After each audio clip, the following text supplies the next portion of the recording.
네, 안녕하십니까. 김상주입니다. 세상을 절대 못 바꾸는 15분. 11번째 시즌의 7번째 강의입니다. 강의 제목은 권태로움이 행복이다. 이죠. 오늘 강의가 이제 8월 2일에 오늘 올리니까, 강의 올린 지가 벌써 만으로 딱 3년 되는 날입니다. 저도 놀랐어요. 이렇게 3년 동안이나 이 강의를 할지는 제가 상상도 못했습니다. 게다가 또 저에 대해서 더 놀라운 게 있죠. 같은 얘기를 이렇게 바꾸고 저렇게 바꾸고 이렇게 하면서 잔재주를 부리면서 또 강의를 이렇게 110개 이상 올리는 제 재주에 또 감탄하고 있답니다.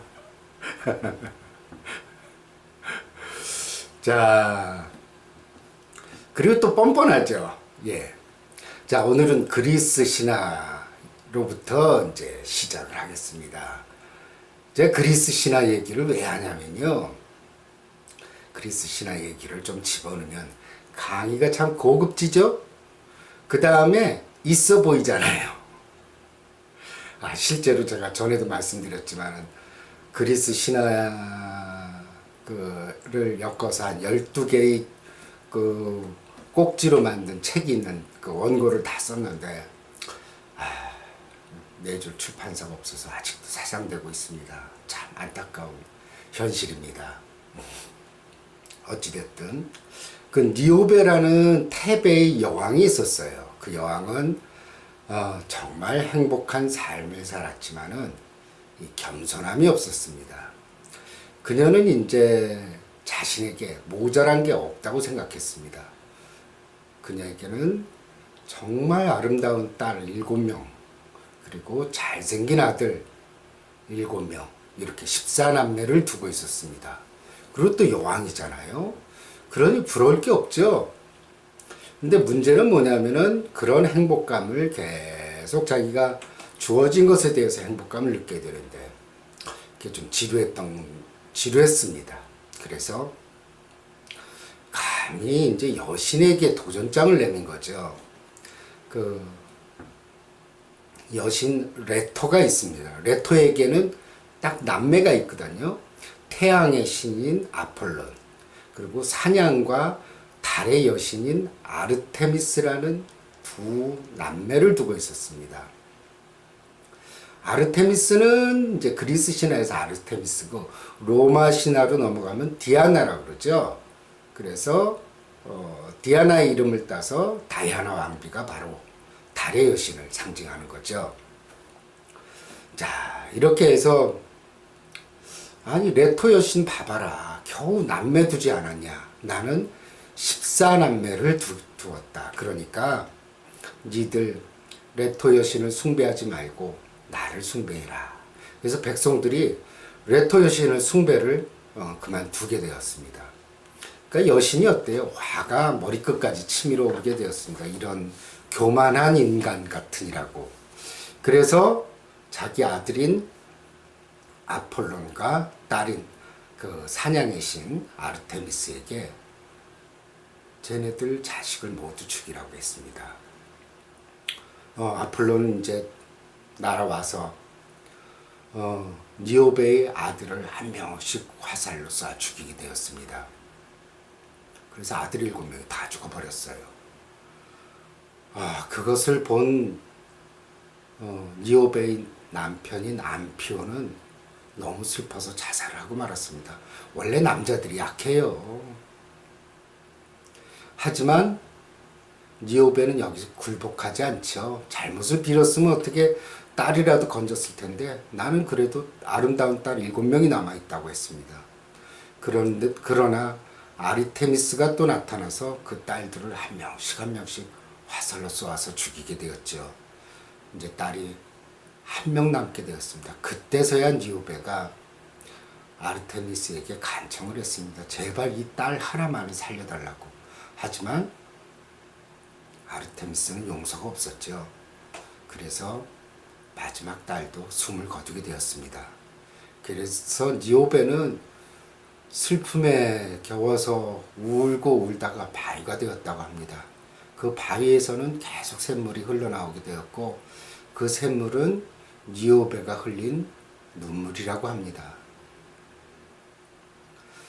이 이야기는 이제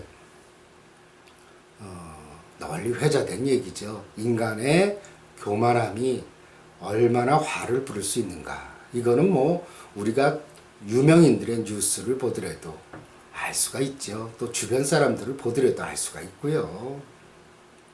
하지만 우리가 항상 말씀드리지만 우리가 조건에 따라서 저도 말이에요. 만약 그런 좋은 조건이 있다면 금방 교만해집니다. 사람이 그렇게 바뀌게 돼 있어요.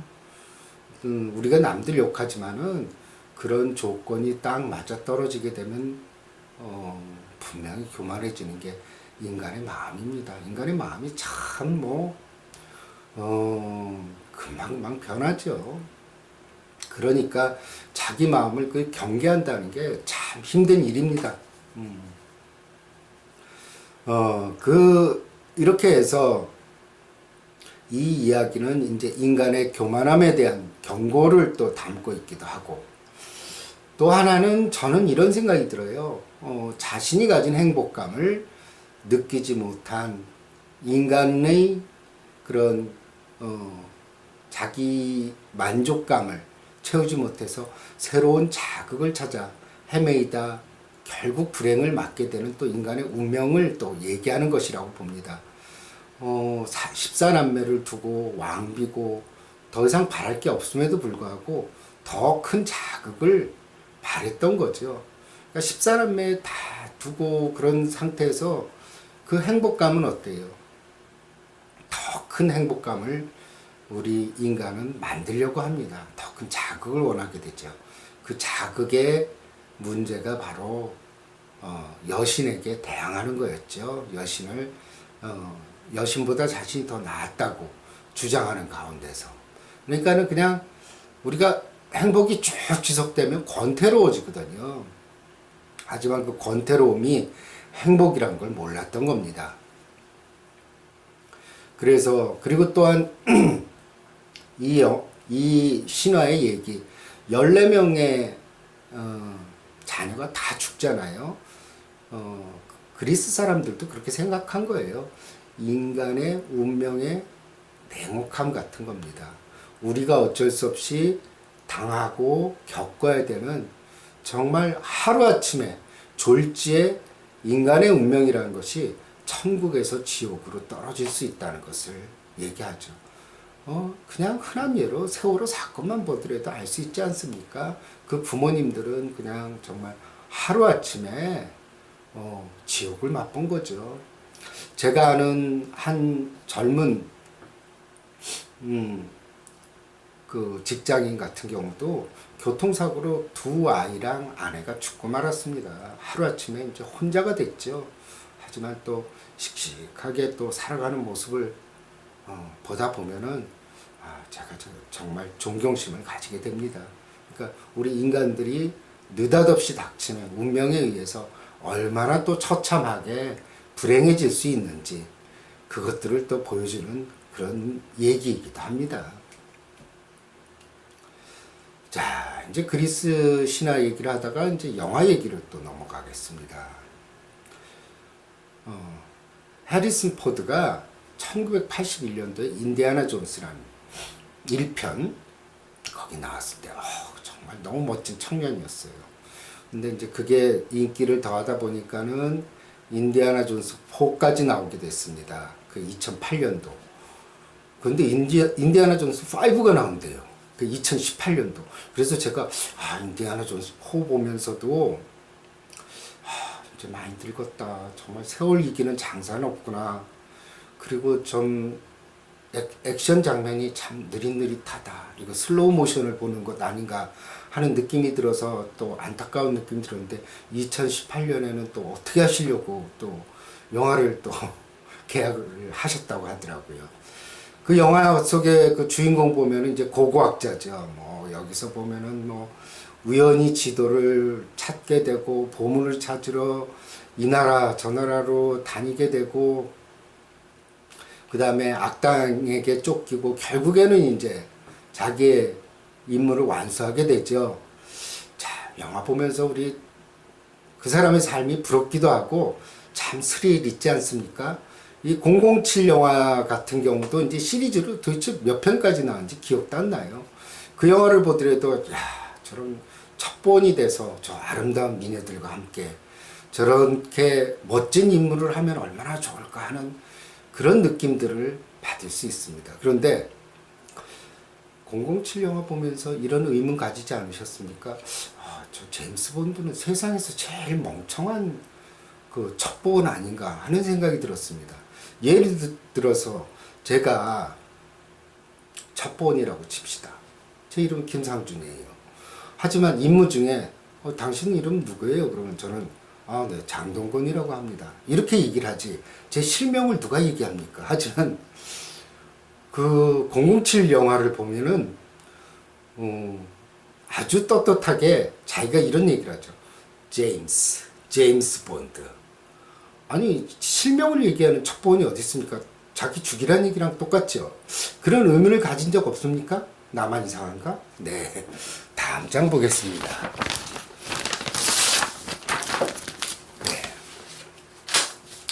자, 그런 영화는 영화고 그 영화 속에서 우리는 진짜 대리만족을 느끼는 거죠.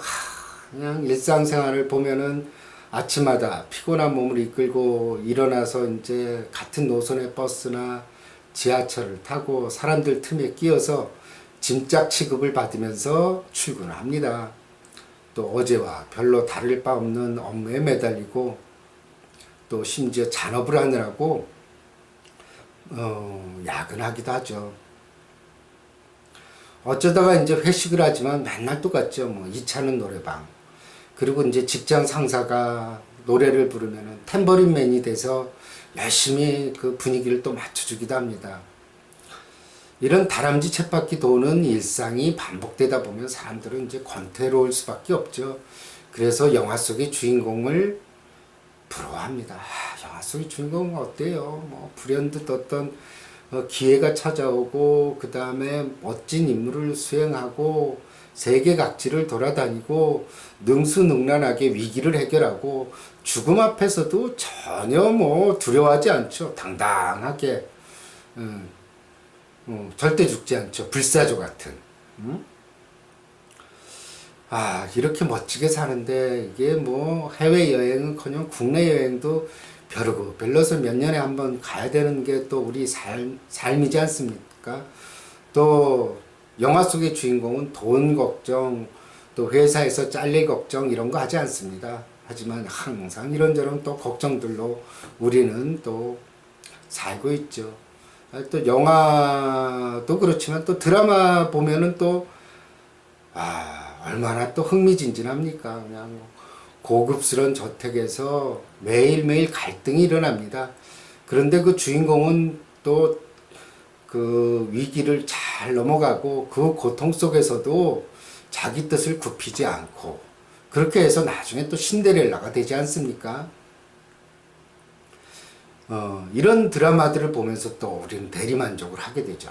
저렇게 멋진 집에서 또 멋진 환경에서 또 내가 알고 있었던 별 볼 일 없던 애인이 그게 숨겨진 또 재벌 2세라니 이렇게 참 인생이 저렇게 흥미진진해야 되는데 내 인생은 왜 이렇게 지루할까 이런 생각을 하게 됩니다.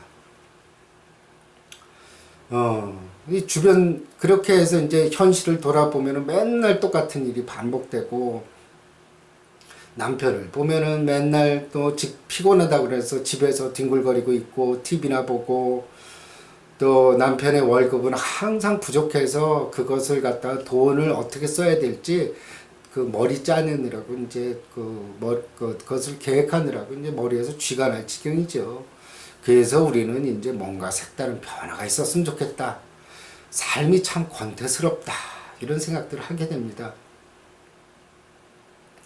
그러나 실제로 우리가 영화나 드라마의 주인공과 같이 산다면 어떤 일이 벌어질까요? 우리는 그냥 감기 한번 걸려도 감기 일주일만 걸려도 아이고 다 죽겠다 인생 다 살았다 그러고, 이렇게 힘드냐, 이렇게 얘기를 하는데, 그 영화 속에 드라마 주인공처럼 자신의 인생이 위기에 닥치게 되고, 죽을 운명에 놓이게 되고, 또 주변 동료들이 또 죽어나가고, 또 드라마에서처럼 뭐 맨날 시부모, 시어머니와의 갈등, 남편과의 갈등, 이런 거 겪게 되면 이거 정신과 안 갈 수가 없어요. 이거 외상후 스트레스 증후군 안 올 수가 없습니다. 사실 그 영화 속이나 드라마 속의 주인공이 내가 된다면, 천국이 아니라 지옥이죠. 매일매일 갈등이 일어나고, 매일매일, 안 좋은 일들이 벌어지고, 매일매일 싸움이 일어나고, 시어머니한테 뺨 맞고, 남편은 바람피고, 정말 흥미진진하긴 하지만, 내가 저 안에 들어가 있다면, 그거는 살 수가 없습니다. 사실은. 하지만, 시청자들은 이제 드라마, 영화를 보면서 저런 드라마틱한 상황 속을 부러워하기도 하고, 그 다음에 저런 삶을 살고 싶다는 생각을 합니다. 사실 삶이 권태스럽다는 거는요, 자기 주변에 아무런 일이 없을 때 그런 말을 합니다. 삶에 변화가 없고, 그래서 인생이 심심할 때 권태스럽다는 말을 합니다. 그래서 뭔가 좋은 일이 없을까, 뭔가 재밌는 일이 없을까 하고 사람들은 이제 기대를 하죠. 그리고 지겨운 자기 삶에서 벗어나고 싶다는 생각을 합니다. 특히 사람들이 기대하는 게 뭐예요? 뭐 좀 좋은 일 없어? 뭐 좋은 일 좀 생겼으면 좋겠다. 뭐 로또라도 좀 맞았으면 좋겠고, 갑작스럽게 뭐 벼락승진이라도 하거나 하늘에서 돈이라도 좀 떨어졌으면 좋겠다. 이런 생각들 하게 됩니다. 근데 제가 인생 살아보니까요, 좋은 일 없어요. 그 기대하지 마십시오. 제가 이제 개업하고 한동안 하도 힘들다 보니까, 우리 어머님이 그 무속의 여왕 아니십니까? 평생을 점을 보러 다니셨는데, 어머니께서 그러시더라고요. 야, 너 42살에 대박 난다. 그러더라. 근데 그때는 정말 믿고 싶어지더라고요. 한참 개업하기 어려울 때니까, 야, 뭔가 큰 일이 생길 것 같구나. 그런데 무슨 42살에 대박은 뭐가 대박입니까? 그런데 가만히 생각해 보니까, 42살이니까 그때는 그냥 자리도 잡고 어디 아픈 데도 없고, 그래, 뭐 일도 없는 게 그게 대박이었구나 라는 생각을 하게 됩니다. 그리고 이제 갑작스럽게 좋은 일이 생기면은, 그게 인생이라는 게 또 세옹지마 아니겠습니까? 좋은 일이 금방 또 나쁜 일이 돼요. 예를 들어서 이제 뭐 벼락승진을 했다 칩시다. 그러면은 또 갑자기 부담스러운 업무를 또 해야 되기 때문에 큰 스트레스를 받아서 병에 걸리기도 하고요. 이제 뭐 매번 시국이 안 좋아지면 개각을 하죠. 이 장관 후보 명단에 오르면은 이제 사람들이 참 좋아합니다. 야, 진짜 그 옛날로 치면 재상이 되는 거 아닙니까? 가문의 영광이죠. 그렇게 해서 이제 물망에 오르고, 그래서 드디어 이제 청문회 나가 보니 어떻습니까? 자신도 모르던, 그 다음에 기억조차 그 생각도 나지 않았던 안 좋은 일들이 막 터져 나오고 청문회에서 난리가 납니다. 그래서 결국은 후보자 사퇴하게 되면서 어때요? 차라리 저 후보자에 안 오를 걸. 그냥 장관 그거 안 하겠다 그럴 걸. 그냥 망신은 망신대로 다 당하고, 이게 체면은 체면대로 손상하고, 장관은 장관대로 또 못하지 않습니까? 그러니까 좋은 일이 꼭 좋은 일이 아니라는 거죠. 그리고 또 어때요? 또 좋은 일 노리다가 현실 이렇게 벗어나고 싶어서 일확천금 노리고 큰 돈 노리다 어때요? 사람들 뭐 지금 이율이 워낙 낮으니까 뭐 이율에 한 5배, 10배 이상 준다는 그런 말에 현혹돼서 사기를 당하거나 투자에 실패하는 경우도 있고, 또 일확천금을 노리다가 무리하게 사업을 또 확장하다가 거리에 나앉기도 합니다. 이게 뭐냐? 뭐 좋은 일 없을까? 그냥 좋은 일을, 뭐 좋은 일 없다. 이런 거는 그냥 정말 이렇게 자기 돈 또박또박 저축하고 이런 게 다 좋은 일이고, 그게 행복입니다. 이 갑작스럽게 느닷없이 이런 거는 내가 살아보니까 없더라고요.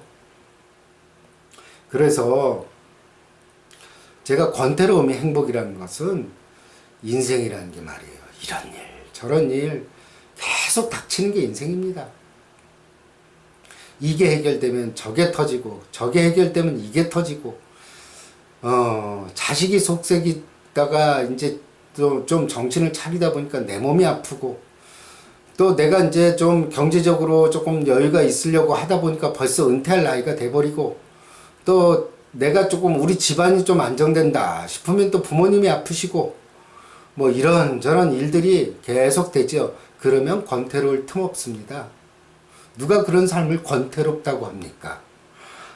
아무 일도 없는, 저는 권태로움이 뭐냐면 인생의 안 좋은 시기들이 계속 되다가 잠깐의 휴지기, 그것을 저는 권태로운 시기라고 봅니다. 그래서 그 권태로운 시기를 우리들은 권태롭다고 생각하지 마시고 즐기라는 얘기죠. 아, 이게 인생이 권태롭네. 그러면 권태로운 대로 뒹굴거리고, 거기서 뭔가, 아, 권태로워. 뭐 좀 새로운 일 좀 하자. 그래서 친구들이 일부러 불러서 술 마시고, 또 뭐, 이런저런 모임 나가서 새로운 자극을 찾기도 하고 그러지 마시고, 이 잠깐의 시간 동안 가볍게 산책도 하시고, 또 책도 좀 읽으시고, 또 명상 같은 거 하시면 얼마나 좋습니까? 권태로운 시기 얼마 안 갑니다. 그러니까 이 권태로운 게 행복이라는 거예요. 왜 제가 또 이 권태로움이 행복이라고 말씀드리고 싶냐면은, TV 같은 데 보면은 귀농하거나 귀촌하거나 뭐 나는 자연인이다, 맨날 제가 그 얘기했죠. 거기 이렇게 이제 뭐 이런저런 힘든 일로 인해서 이제 나는 자연인이다 같은 경우는 쫓겨 들어간 사람들이에요. 그 사람들이 이렇게 이제 취재를 하는 거 보면은 행복하다 그래요.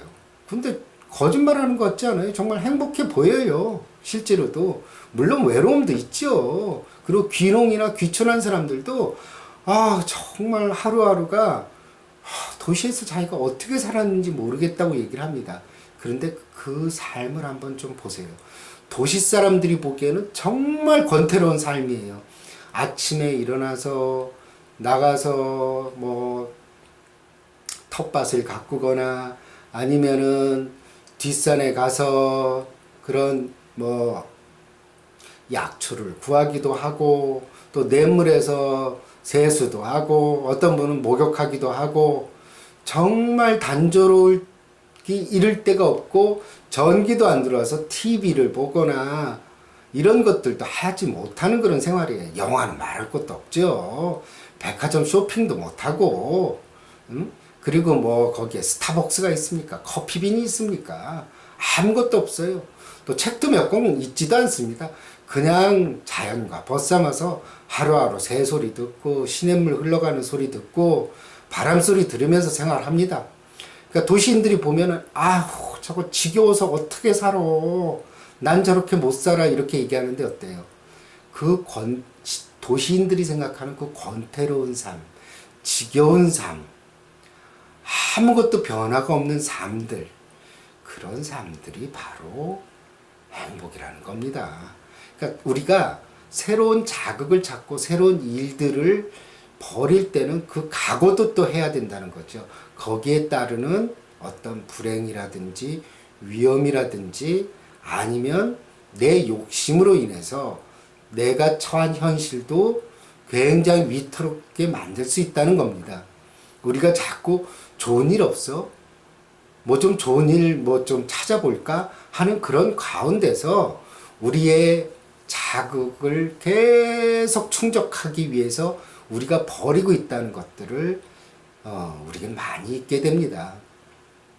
그래서 우리가 진정 쉴 수 있고 행복하다는 것은 권태로운 시간, 심심한 시간입니다.